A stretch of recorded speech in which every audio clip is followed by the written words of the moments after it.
محترم حضرات و خواتین، خطبہ مسنہ کے بعد سورۃ المائدہ کی ایک آیت آپ لوگوں کے سامنے پڑھی گئی ہے، جس میں اللہ رب العالمین اہل ایمان سے مخاطب ہو کر کہہ رہا ہے، اے ایمان والو، وعدوں کو پورا کرو، عہد و پیمان کو پورا کرو۔ جو ہم اپنی زندگی میں وعدے کرتے ہیں، اللہ رب العالمین نے کہا کہ ہم اس کو پورا کریں۔ محترم حضرات، اگر ہم دیکھیں گے جو وعدے ہم کرتے ہیں اس کی دو قسمیں ہیں۔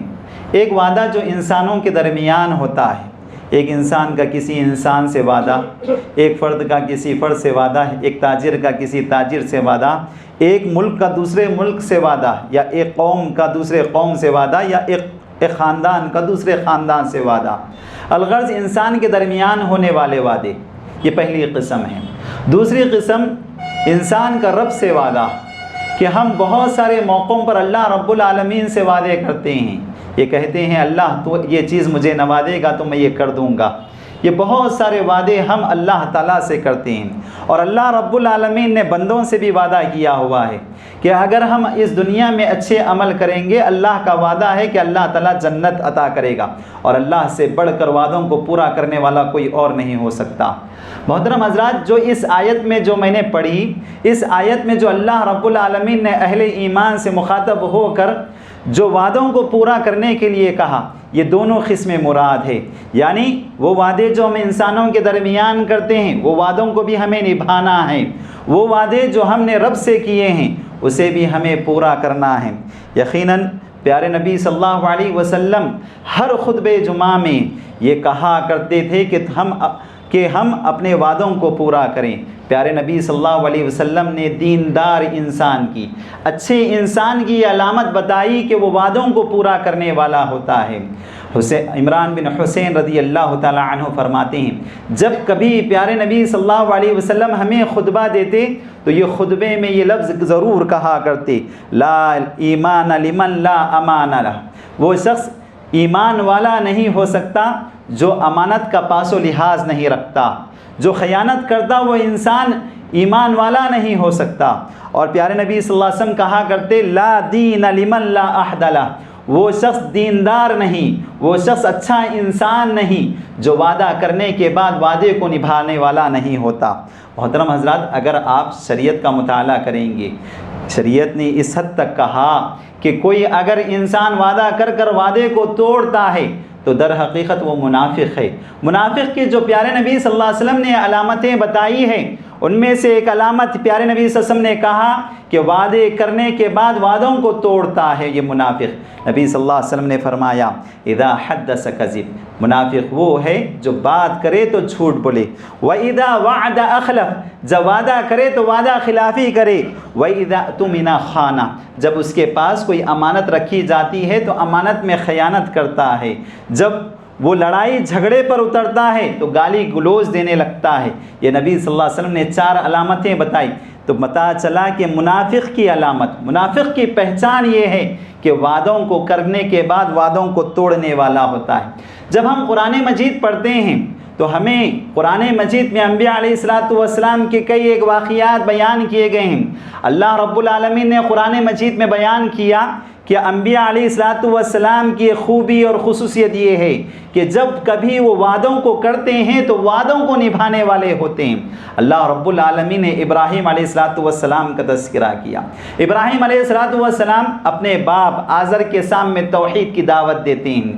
آزر نے انکار کر دیا، کہا کہ جو توحید کی تم دعوت دے رہے ہو، اگر اس سے نہیں ہٹو گے میں تمہیں پتھروں سے ماروں گا، گھر سے باہر نکال دوں گا۔ جب ابراہیم علیہ السلام نے دیکھا کہ باپ انکار کر چکے ہیں، زبان سے وعدہ نکلتا ہے، اے ابا جان میں آپ کے حق میں استغفار کروں گا۔ شریعت نے یہ بیان کیا، اگر ہم قرآن مجید دیکھیں گے، پڑھیں گے، سمجھیں گے تو وہاں بتایا گیا کسی کافر کے حق میں، کسی مشرک کے حق میں ہم استغفار کی دعا نہیں کر سکتے۔ اللہ رب العالمین نے یہ حکم کب دیا؟ جب ابراہیم علیہ السلام وعدہ کر دیے، وعدہ کرنے کے بعد اللہ رب العالمین نے کہا اے ابراہیم تم اپنے وعدے کو نبھاؤ۔ ابراہیم علیہ السلام دعائے استغفار اپنے والد کے حق میں کرتے ہیں۔ دعائے استغفار کرنے کے بعد اللہ رب العالمین نے آیتوں کو نازل کیا کہ کسی کافر کے حق میں، کسی مشرک کے حق میں یہاں استغفار نہیں کیا جا سکتا۔ تو پتہ چلا انبیاء علیہ السلام کے زبان سے نکلے ہوئے وعدوں کو اللہ رب العالمین نے پورا کرنے کی مہلت دی۔ محترم حضرات، اگر ہم قرآن مجید پڑھیں گے تو اللہ رب العالمین نے قرآن مجید میں ہم ایمان والوں کو وعدے کرنے کے بعد وعدوں کو نبھانے کا حکم دیا۔ اس حد تک اگر کسی مشرک کے حق میں، کسی کافر سے یا کسی یہودی سے اگر ہم نے وعدہ کیا ہے تو اس وعدے کو بھی نبھانے کا اللہ رب العالمین نے حکم دیا۔ اللہ رب العالمین کا حکم ہے وَإِنِ اسْتَنصُرُكُمْ فِي الدِّينِ فَعَلَيْكُمُ النَّصْرُ، اگر تم سے کوئی مظلوم مسلمان مدد طلب کر رہے ہیں، اللہ نے کہا تو تم پر ضروری ہے کہ تم ان کی مدد کرو، لیکن ایک شرط پر اللہ رب العالمین کہتا ہے إِلَّا عَلَىٰ قَوْمٍ بَيْنَكُمْ وَبَيْنَهُمْ مِيثَاقٌ، ہاں اگر وہ مظلوم مسلمان مدد مانگ رہے ہیں ایسے قوم کے خلاف جو ان کے درمیان، تمہارے اور ان کے درمیان معاہدہ ہوا ہے، وعدہ ہوا ہے کہ ہم آپس میں جنگ نہیں کریں گے، تو شریعت کہتی ہے یہ مظلوم مسلمانوں پر ظلم ہوتا ہے تو ہونے دو، لیکن کافر سے کیے ہوئے وعدوں کو نبھانا ہوگا۔ مطلب یہ ہے پیارے نبی صلی اللہ علیہ وسلم مدینے میں ہیں، صحابہ رضی اللہ عنہم اجمعین مدینے میں ہیں، مدینے کے صحابہ سے یہ کہا جا رہا ہے کہ اگر مدینے کے باہر مسلمانوں پر ظلم و ستم ہو رہا ہے، وہاں سے وہ لوگ مدد مانگ رہے ہیں تو تم پر ضروری ہے کہ تم مدد ان کی کرو، لیکن یاد رکھو جن کی تم مدد کر رہے ہو وہ ایسی قوم نہ ہو جن قوم کے درمیان تمہارے اور ان کے درمیان معاہدہ ہوا ہے۔ اگر وہ لوگ ان کے خلاف مدد مانگ رہے ہیں تو شریعت نے کہا یہاں مظلوم مسلمانوں پر ظلم ہوتا ہے تو ہونے دو، لیکن یہ وعدہ جو تم نے اور کافروں کے درمیان ہوا ہے اس وعدے کو نبھانا تم پر ضروری ہے۔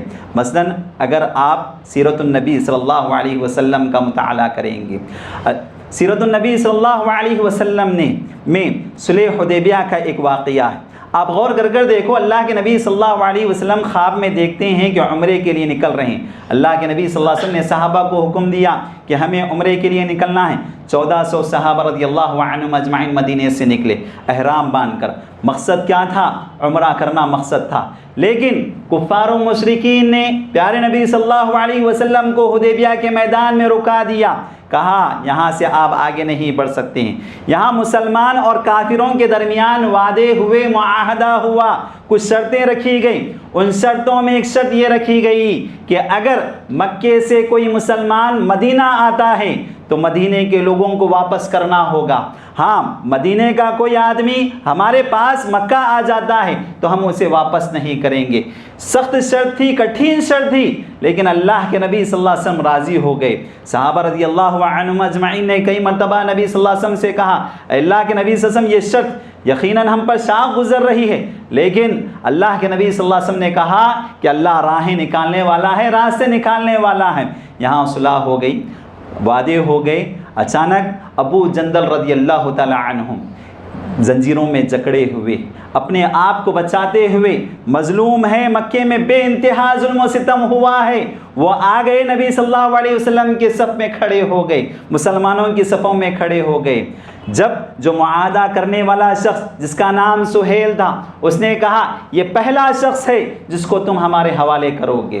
پیارے نبی صلی اللہ علیہ وسلم نے کہا ایک انسان کو جانے دیجئے، ایک مسلمان کو جانے دیجئے، اس کے علاوہ جو بھی آئیں گے ہم واپس کر دیں گے۔ تو سہیل نے کہا یہ پہلا شخص ہے، اگر تم اسے واپس نہیں کرو گے تو یہ معاہدے نہیں ہوں گے۔ پیارے نبی صلی اللہ علیہ وسلم ابو جندل رضی اللہ تعالیٰ عنہ کے پاس آ کر کہتے ہیں اے ابو جندل تم پر ظلم و ستم ہو رہا ہے، یقیناً تم تکلیفوں میں ہیں، لیکن یہاں ہم نے کفار و مشرکین کے ساتھ وعدہ کیا ہمیں نبھانا ہوگا، لہٰذا تم یہاں سے چلے جانا۔ اللہ کے نبی صلی اللہ علیہ وسلم نے ابو جندل کو مشرکین کے حوالے کر دیا۔ اور کرنے کی بات یہ ہے یہاں مسلمان ظلم و ستم کی انتہا ہے، لیکن اللہ کے نبی صلی اللہ علیہ وسلم کافروں سے کیے ہوئے وعدوں کو نبھایا۔ ایسے کئی ایک صحابہ جو مکے میں ظلم و ستم ہو رہا تھا وہ مدینہ آئے، جب کبھی مشرکین نے مطالبہ کیا نبی صلی اللہ علیہ وسلم بغیر کسی چون چرا کے انہیں واپس کر دیے۔ ہوا یوں جس کسی کو بھی واپس کرتے وہ مکہ نہیں جاتے بلکہ سمندر کے کنارے رہا کرتے تھے۔ جب کبھی مکے والوں کا قافلہ وہاں سے گزرتا وہ ان پر حملہ کرتے۔ آخر کار مکے والے بیزار ہو گئے، آئے دن ہمارے تجارتی قافلوں پر حملہ ہو رہا ہے۔ نبی صلی اللہ علیہ وسلم کے پاس آتے ہیں، کہتے ہیں اے محمد ہمارے اور آپ کے درمیان جو معاہدہ ہوا ہے وہ شرط رکھی گئی ہے، وہ شرط کو ہم ختم کرتے ہیں۔ اور کرنے کی بات یہ ہے کہ اللہ کے نبی صلی اللہ علیہ وسلم نے وعدے کو پورا کیا، اللہ نے راہیں نکالی، اللہ نے اسباب بنایا۔ محترم حضرات، پیارے نبی صلی اللہ علیہ وسلم کی زندگی پڑھ کر دیکھو، نبی صلی اللہ علیہ وسلم کی زندگی کا مطالعہ کر دیکھو، آپ کو نبی صلی اللہ علیہ وسلم کی زندگی معلوم ہوگی کہ کس حد تک اللہ کے نبی صلی اللہ علیہ وسلم نے وعدوں کو نبھایا۔ کسی کافر سے وعدہ ہو جاتا، کسی مشرک سے وعدہ ہو جاتا، یہودی سے وعدہ ہو جاتا، نبی صلی اللہ علیہ وسلم وعدے کو نبھا لیتے۔ جنگ بدر ہے، اسلام کی پہلی جنگ ہے، ہم سب جانتے ہیں مسلمانوں کی تعداد 313، یہاں مشرکین 1000 کی فوج لے کر پوری طریقے سے تیاری کے ساتھ آئے ہوئے ہیں مسلمانوں کو مٹانے کے لیے، اسلام کو ختم کرنے کے لیے۔ اللہ کے نبی صلی اللہ علیہ وسلم کے پاس، صحابہ کے پاس کچھ نہیں۔ اس وقت اللہ کے نبی صلی اللہ علیہ وسلم مدینے سے نکلتے ہیں۔ ہوا یوں کہ ایک دو صحابہ جن کا نام حذیفہ بن یمان اور ان کے والد یمان، یہ دونوں نکلنے میں تاخیر کیے اور یہ سوچ کر کہ ہم نبی صلی اللہ علیہ وسلم سے جا ملیں گے جب اللہ کے نبی صلی اللہ علیہ وسلم آگے بڑھ جائیں گے۔ تاخیر ہوئی، دیر ہوئی، یہ سوچ رہے تھے کہ نبی صلی اللہ علیہ وسلم سے ملیں گے، لیکن ہوا یوں راستہ بھٹک گئے، جس کے سبب مسلمانوں سے ملنے کے بجائے وہاں کفار و مشرکین سے مل گئے۔ ابو جہل کے جاسوسوں نے ان دونوں کو پکڑا اور پکڑ کر ابو جہل کے پاس لے کر آئے۔ ابو جہل نے ان سے پوچھا کس مقصد سے مدینے سے نکلے؟ جان بچانا تھا، اسلام نے اجازت دیا کہ جنگ میں جھوٹ کہہ سکتے ہیں، تو وہاں پر وہ یہ جھوٹ کہتے ہیں۔ ہم حقیقت میں مدینے سے نکلے تجارت کے مقصد سے۔ بار بار ابو جہل پوچھنے لگا، بار بار یہی جواب دینے لگے۔ ابو جہل کو یقین ہو گیا کہ یہ لوگ تجارت کے مقصد سے نکلیں۔ ابو جہل نے ان سے وعدہ لیا، کہا اگر میں تمہیں چھوڑوں گا تو محمد کے پاس نہیں جاؤ گے بلکہ سیدھا مدینہ جاؤ گے، اس شرط کے ساتھ میں تمہیں چھوڑ رہا ہوں۔ تو وہ لوگ وعدہ کر دیے، کہا ہم محمد سے نہیں ملیں گے، سیدھا مدینہ جائیں گے۔ جیسے ہی وہ چھوڑنا تھا، یہ دونوں صحابہ رضی اللہ عنہم اجمعین پیارے نبی صلی اللہ علیہ وسلم کے قافلے سے آ ملے۔ پورا واقعہ سناتے ہیں اللہ کے نبی صلی اللہ علیہ وسلم، ابو جہل ہمیں پکڑ لیا تھا، ہم نے اس سے وعدہ کر آئے۔ اللہ کے نبی صلی اللہ علیہ وسلم کس حد تک وعدوں کو نبھانے والے، اور کر دیکھو یہ 313 میں اگر 2 افراد بھی بڑھ جاتے مسلمانوں کو تقویت پہنچتی، طاقت پہنچتی، لیکن اس کے باوجود اللہ کے نبی صلی اللہ علیہ وسلم نے حذیفہ بن یمان اور ان کے والد سے کہا ابو جہل سے وعدہ کیے ہو تو تمہیں واپس جانا ہوگا، تمہیں واپس جانا ہوگا مدینہ، ہمارے ساتھ تم جنگ نہیں کر سکتے۔ اللہ اکبر، نبی صلی اللہ علیہ وسلم نے ان دونوں صحابہ کو واپس بھیج دیا۔ تاریخ اسلام کا سب سے اہم واقعہ ہے۔ ہمیں جو بدنام کیا جاتا ہے کہ اسلام تلوار کی بل بوتے پر پھیلا، ہرگز نہیں، اخلاق سے پہنچا۔ اسلام پوری دنیا میں اخلاق سے پہنچا۔ یہ سب سے اہم واقعہ ہے کہ اللہ کے نبی صلی اللہ علیہ وسلم کس حد تک وعدوں کو نبھانے والے تھے۔ محترم حضرات، پیارے نبی صلی اللہ علیہ وسلم کی صحبت میں رہ کر جو صحابہ نے تربیت حاصل کی، وہ کس حد تک وعدوں کو نبھانے والے تھے۔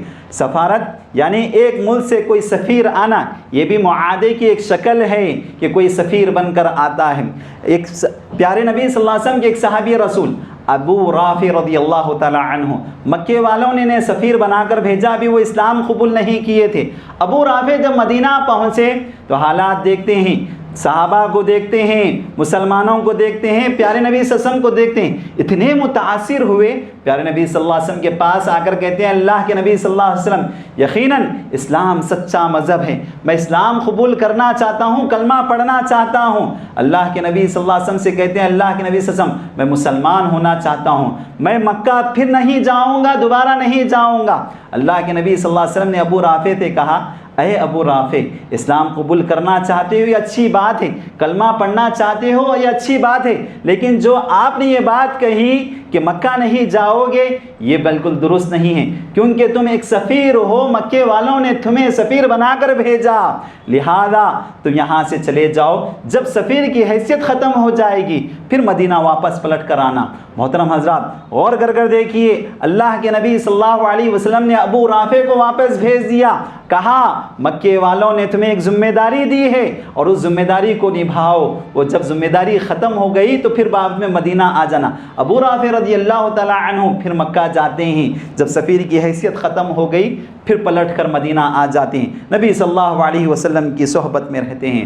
محترم حضرات تاریخ اسلام میں اگر آپ غور کریں گے، امیر معاویہ رضی اللہ تعالی عنہ جلیل القدر صحابی رضی اللہ تعالی عنہ، جب ان کی دور خلافت تھی، روم اور مسلمانوں کے درمیان جنگ بندی کا معاہدہ ہوا کہ فلاں وقت تک ہم آپس میں جنگ نہیں کریں گے، لیکن امیر معاویہ رضی اللہ تعالی عنہ نے دیکھا کہ وقت قریب آ چکا ہے، معاہدہ ختم ہونے والا ہے، آپس میں معاہدہ ختم ہونے والا ہے، کچھ دن باقی تھے۔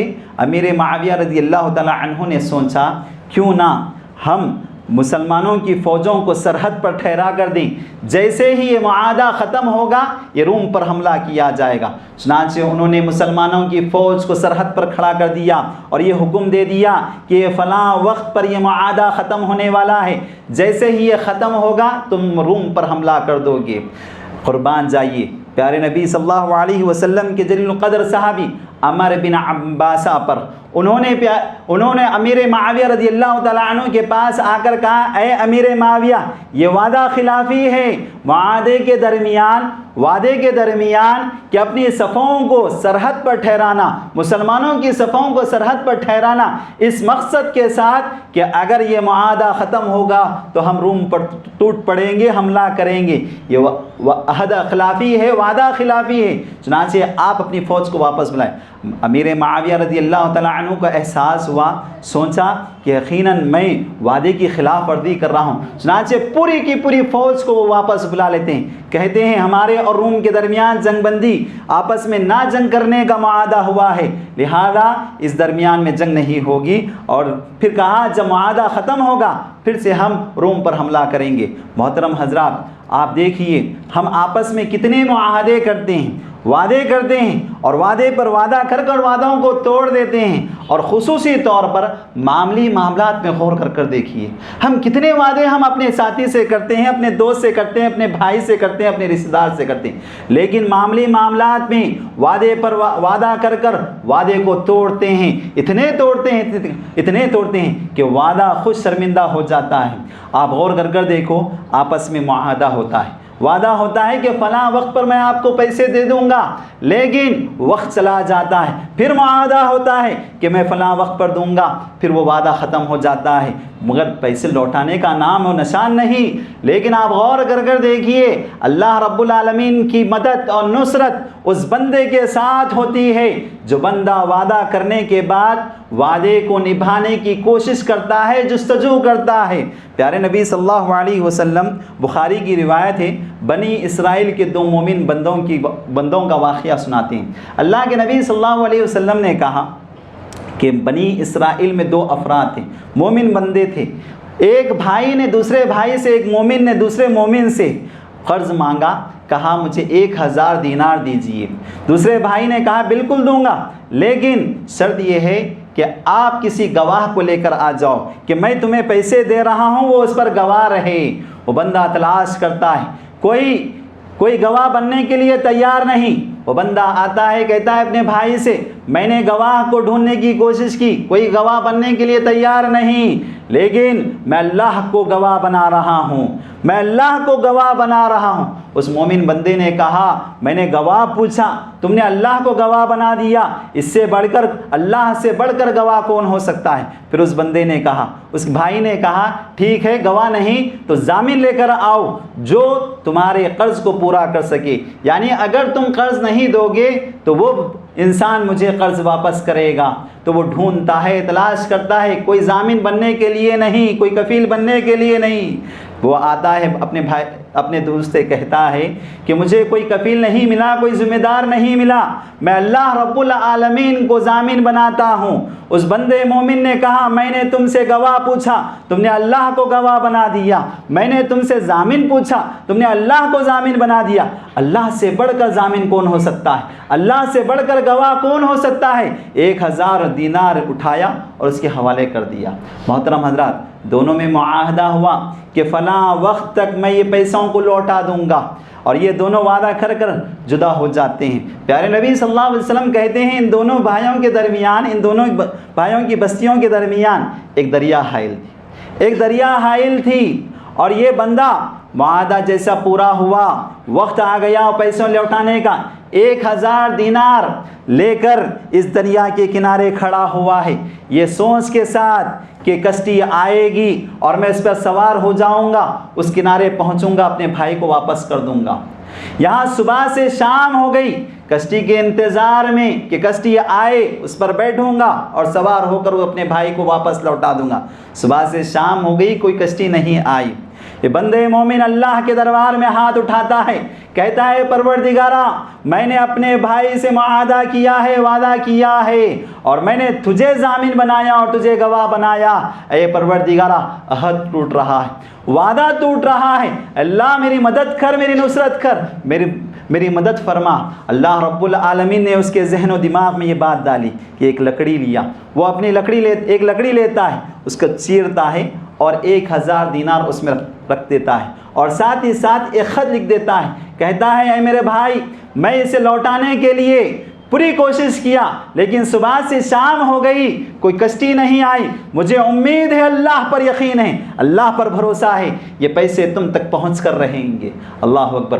وہ لکڑی اٹھایا، وہ دریا میں پھینک دیا۔ یہاں وہ بھائی، دوسرا بھائی جو قرض دیا ہوا تھا، صبح سے شام تک انتظار کر رہا ہے کہ میرا بھائی آئے گا، یہ ٹائم پر آئے گا اور مجھے قرض لوٹائے گا۔ صبح سے شام ہو گئی، کوئی کشتی نہیں آئی۔ اس نے سوچا، مایوس ہو گیا، یہ سوچا کہ خالی ہاتھ گھر کیوں جاؤں، چنانچہ کچھ لکڑیاں چن کر لے جاتا ہوں اپنے گھر کو۔ وہ لکڑیاں چننے لگا، اچانک دریا سے ایک لکڑی اس کے قدموں تلے گرتی ہے، وہ لکڑی اٹھاتا ہے، گھر پہنچتا ہے، جیسے ہی وہ لکڑیوں کو گھر میں ڈالا کہ 1000 دینار بھی نکلے اور خط بھی نکلا۔ اللہ اکبر۔ محترم حضرات، یہ واقعہ میرے اور آپ کے لیے سبق ہے۔ غور کر دیکھو، ہم نے کئی لوگوں سے قرض لیا، کئی معاہدے ہوئے، لیکن دل میں لوٹانے کی نیت نہیں۔ ہم آج کسی سے قرض لیتے ہیں تو یہ سوچ اور یہ نیت ہوتی ہے، اللہ اکبر، ہم یہ سوچتے ہیں کہ کسی طریقے سے اس کو ڈبا دوں، اور دل میں پورا یقین ہوتا ہے کہ میں اسے ڈبا کر رہوں گا۔